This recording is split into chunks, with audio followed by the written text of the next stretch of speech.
محترم حضرات، السلام علیکم ورحمۃ اللہ وبرکاتہ۔ امید ہے آپ سب خیریت سے ہوں گے۔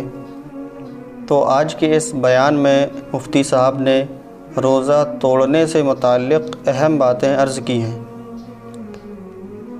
کہ جس نے جان کر بغیر کسی عذر کے پیاس کی شدت سے روزہ توڑ دیا، اس کے لیے کیا حکم ہے۔ تو یہ بہت ہی اہم مسئلہ ہے، اسے توجہ سے سنیے گا، انشاءاللہ بہت نفع ہوگا۔ تو رمضان کا روزہ اگر کسی نے جان بوجھ کر توڑ دیا اور یہ کہتے ہوئے کہ مجھ سے پیاس برداشت نہیں ہوتی، بیماری نہیں ہے، نہ مرنے کا اندیشہ ہے، وہ تو الگ بدن، ویسے یار مجھ سے کوئی کام ہی نہیں ہو رہا، مجھے برداشت نہیں ہو رہا، بار بار کولر کی طرف دل چاہ رہا ہے، اور ایک قطرہ بھی حلق میں اتار لیا تو روزہ بھی ٹوٹ گیا، اور سزا کیا ہے؟ 60 روزے لگاتار۔ نہیں آ رہی میرا خیال ہے بات سمجھ۔ روزہ توڑنے کا کفارہ کیا ہے؟ رمضان کا روزہ 60 روزے جان کر اگر توڑا ہو کسی نے، 60 روزے بولو بھائی لگاتار، ورنہ توبہ قبول نہیں ہو، اور یہ والا روزہ بھی قضا کرنا پڑے گا۔ اور وہ جو 60 روزے رکھنے ہیں ان میں اگر 59 روزوں کے بعد آپ کی طبیعت خراب ہو گئی اور 60واں نہیں رکھ سکے تو پھر پہلے دن سے دوبارہ، یعنی اس میں بیماری کی بھی کبھی عذر قابل قبول نہیں ہے، کیونکہ یہ کس کا روزہ ہے؟ رمضان کا، یہ مذاق نہیں ہے، یہ اللہ کا بہت بڑا حکم ہے۔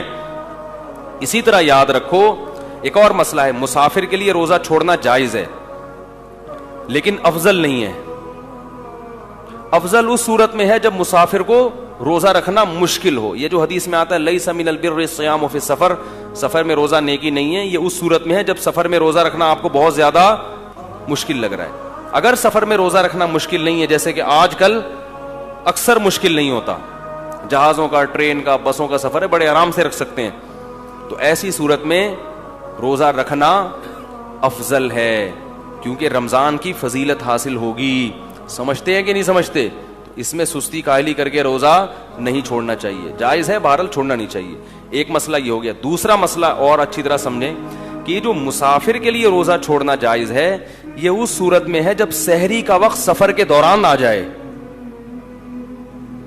ہمارے ہاں یہ ہوتا ہے کہ دوپہر کسی کا لاہور جانے کا ارادہ ہے تو صبح روزہ چھوڑ دیتا ہے کہ میں تو سفر میں، ایسا نہیں ہے۔ سحری کا وقت مقام پہ آیا ہے تو ابھی آپ مسافر بنے نہیں ہیں، آپ دوسرے مسلمانوں کی طرح آپ پر بھی روزہ فرض ہے، کیونکہ ابھی آپ مسافر بنے نہیں ہیں۔ اب جب آپ نے روزہ رکھ لیا تو سفر میں اس کو مکمل کرنا واجب ہے، سفر میں آپ وہ توڑ نہیں سکتے۔ ایک خاتون کا پچھلے سال فون آیا، میں امریکہ سے پاکستان آ رہی تھی تو میں نے روزہ رکھ لیا تو سورج ہی نہیں غروب ہو رہا۔ سورج غروب یا تو یہاں سے جاتے ہوئے ہوتا ہے یا آتے ہوئے، ایک طرف ہوتا ہے، تو میں نے کہا جاتے ہوئے غروب ہی غروب ہو رہا تھا نا ٹھیک ہے نا، تو وہ کیا کریں؟ میں نے کہا روزہ رکھنا فرض ہے، کیونکہ سحری مقام پہ ہو رہی ہے، سحری امریکہ میں مقام پہ کی انہوں نے، تو اب جہاز میں بیٹھ گئے تو سورج کتنا ہی لمبا ہو گیا، ٹھیک ہے، روزہ رکھنا پڑے گا۔ تو کبھی کبھار ہی ایسا ہوتا ہے، ہاں جان پہ بن پڑے یا بیمار ہونے کا اندیشہ ہو، وہ تو پھر سفر نہ بھی ہو تو بھی روزہ توڑنا بولو بھائی جائز ہے۔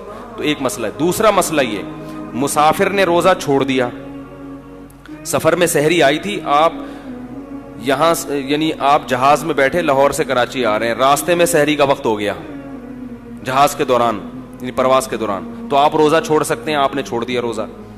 لیکن جب آپ نے روزہ چھوڑا تو جہاز میں ہی بیٹھ کے جتنا کھانا ہے کھا لیں، جب ایئرپورٹ پہ آپ اترے اور کراچی میں مقیم بن گئے تو جیسے ہی اپنے علاقے میں داخل ہو گئے، یعنی شہر میں داخل ہوئے، تو اس وقت کھانا پینا آپ کے لیے جائز نہیں ہے، بند، کیونکہ اب آپ مسافر نہیں رہے۔ اگرچہ روزہ نہیں ہے لیکن روزے داروں کی طرح آپ کو رہنا پڑے گا، کیونکہ آپ نہ مسافر رہے نہ مریض رہے۔ تو فمن شہید منکم الشہر، کہ تم میں جو اس مہینے کو پائے گا وہ روزہ رکھے، تو اس کو روزہ رکھنا، اگرچہ یہ شرعی روزہ نہیں ہوگا کیونکہ سحری، کیونکہ وہ تو کھاتے آ رہے ہیں نا، لیکن پھر بھی روزے داروں کی طرح رہنا آپ پر کیا ہو جائے گا؟ واجب ہو جائے گا۔ نہیں آ رہی بات. ہم نے دیکھا ہے مسافر کا روزہ نہیں ہے, وہ آ کے کھا رہا ہوتا ہے. بھائی اب تو مسافر نہیں رہے نا تم, اب تھوڑی مسافر ہو, اب چپ آرام سے جیسے دوسرے بیٹھے ہوئے ہیں نا اس طرح بیٹھو, کھانے پینے کی اجازت. وہ کہتے ہیں جب میرا روزہ ہی نہیں ہے تو روزہ بھی مجھے بعد میں بھی قضا کرنا پڑے گا, اور اب بھی مجھے کھانے پینے کی اجازت نہیں ہے. بالکل ایسا ہی ہے, بعد میں یہ قضا بھی کرنا پڑے گا, کیونکہ آدھے دن تو آپ چرتے رہے نا, آدھے روزے تھوڑی ہوتے ہیں, اور آدھا دن آپ کو روزے داروں کی طرح رہنا بھی پڑے گا. سمجھ رہے ہیں کہ نہیں سمجھ رہے؟ تو یہ حکام ہے جن کی لوگ رعایت نہیں کرتے. اللہ تعالی ہم سب کو کہنے اور سننے سے زیادہ صحیح اور نیک عمل کرنے کی توفیق عطا فرمائے. آمین.